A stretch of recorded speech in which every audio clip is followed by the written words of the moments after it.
Right, so today we are going to be looking at secondary storage. Now, we've already touched on this in previous videos and previous lessons. So if we go back to what we already know, we've used this diagram a lot where we've had input devices feeding information into the CPU and the CPU controlling what the output devices do. And then we've had this fetch, decode, execute cycle between the CPU and main memory, or we've been calling it RAM. So this fetch, decode, execute cycle has been happening here. Now, in this diagram, the CPU talks directly to secondary storage. Now, we know from last lesson, actually, that's not the case. When we talked about virtual memory, disk thrashing was where RAM spent longer fetching stuff from secondary storage than it did actually processing stuff. So actually, our diagram should look more like this, where the CPU fetches things from RAM, because that's where programs that are currently open are held. And if we load something or save it, so say we're working on something and we press save, that gets saved to the secondary storage. Every time we load something up or use a different tool on a piece of software, that gets loaded into RAM and then it becomes part of the FDE cycle. So our diagram should actually look more like this. So today we're going to look at secondary storage, specifically these four types.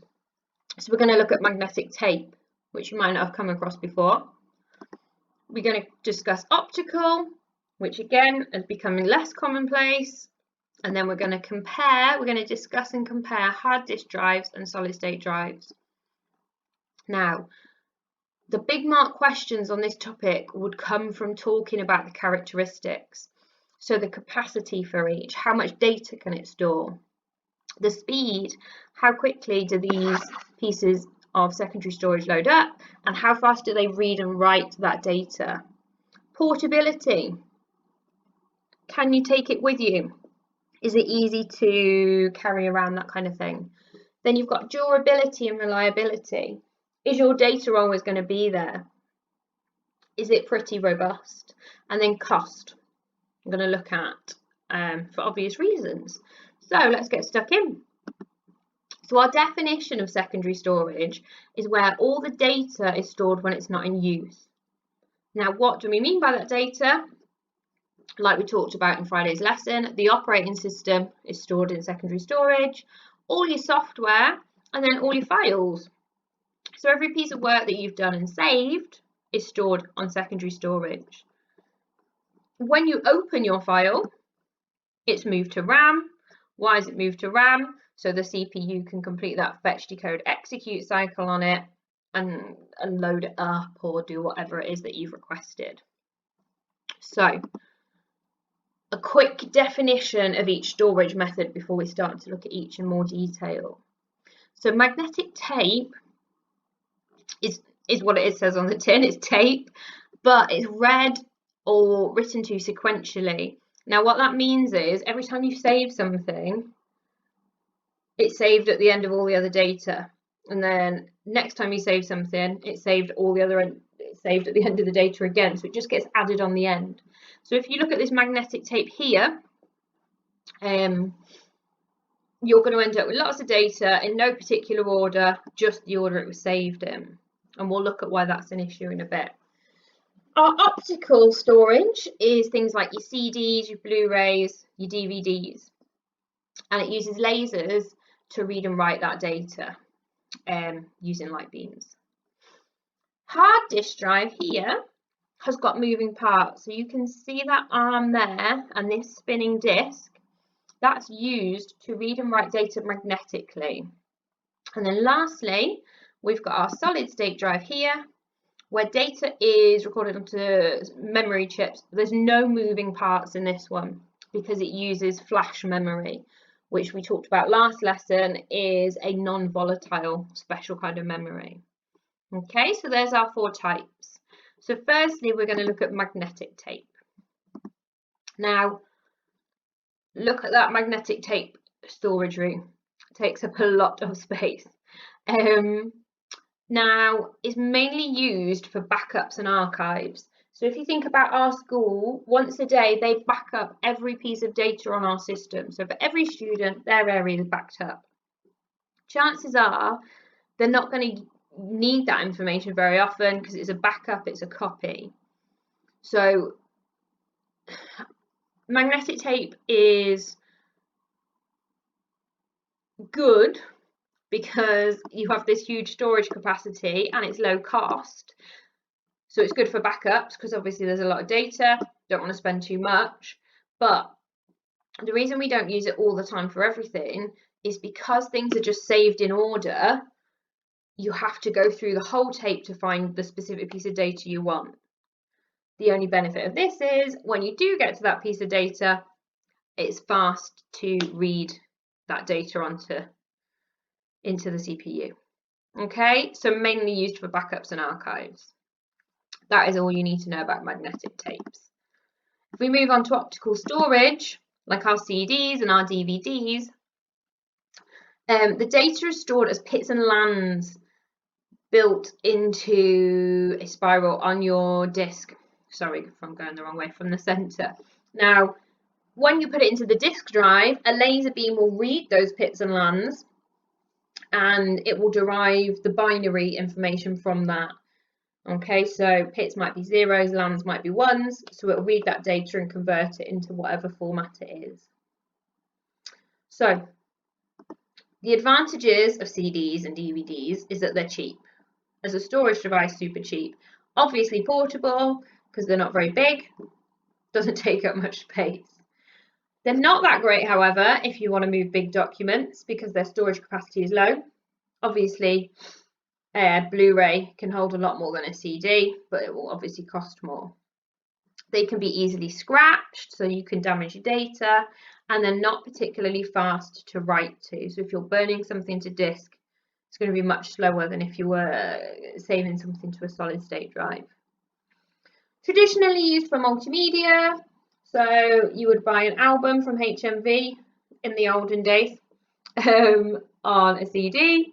You would buy videos on, can't even speak, you would buy films on DVD and Blu-ray. And they can be used for backups, but again, not if you are doing a huge backup because they've not got a massive capacity. Okay, so moving on to the big ones now. So hard disk drive. Again, like we looked at the image of the star, I'm just going to go on to this one. The inside of a hard disk looks like this. Now you've got this moving arm, and that's what reads and writes the data, and then this disk spins. So the disk is broken into tracks, and each track, so that green circle's a full track, and then each track's broken into a sector. So obviously if you're searching for specific data, if you knew it was on that sector, it's much quicker to find than if you were using magnetic tape. And those arms are used to read and write the data. Now, they're really good for a number of reasons. We use them a lot in desktop computers and laptops because they can hold huge amounts of data. You can get portable hard disk drives, again used for backups, if you want to move a lot of data. Now, they are hard wearing unless they're dropped. So if they are knocked or dropped, because of this moving arm and the moving disk, they can easily be damaged. Is there anything here we've not talked about? So they are relatively cheap. Like we say, we've got a lot of storage capacity and they are fast to read or write to, but they are not particularly portable because of those moving parts. Again, they can be used as backup, but they're mainly used in computers. And you've got your typical capacity there, although obviously that's changing every year. So we've looked at hard disk drives. We now need to look at solid state drives just to compare really. So solid state drive has no moving parts because they use flash memory, which we talked about last lesson. It's this non-volatile memory. Non-volatile keeps its contents when the power's off. It's worth noting at this point that you can get hybrid drives that use hard disk drives and solid state drives, and depending on what you were doing with that, what task you were working on, it would use the appropriate drive. So a quick summary of solid state drives or SSDs. Because they've got no moving parts, they're highly durable. If you drop them, so inside your phone, you have got a solid state drive, which means if you drop it, it's less likely to break than if you had a hard disk drive inside your phone. Their read and write speeds are fast, and an additional benefit, their startup time is fast. The trade-off, they're more expensive. And again, this is changing, but they have a lower storage capacity for the same cost as a hard disk drive. They are more and more being used in computers, obviously, particularly portable computers. Now, when I talk about portable computers, I'm talking about your phones, MP3 players, cameras, that kind of thing. Any tech device that is portable is likely to have solid state. Now, to finish off, what I would like you to do, pause the video and list all the benefits and drawbacks of a hard disk drive, all the benefits and drawbacks of a solid state drive, and then I would like you to tell me which type of secondary storage you would recommend for a gamer and why. Now, there's no right or wrong answer. As long as you justify, as long as you say why, either could be right.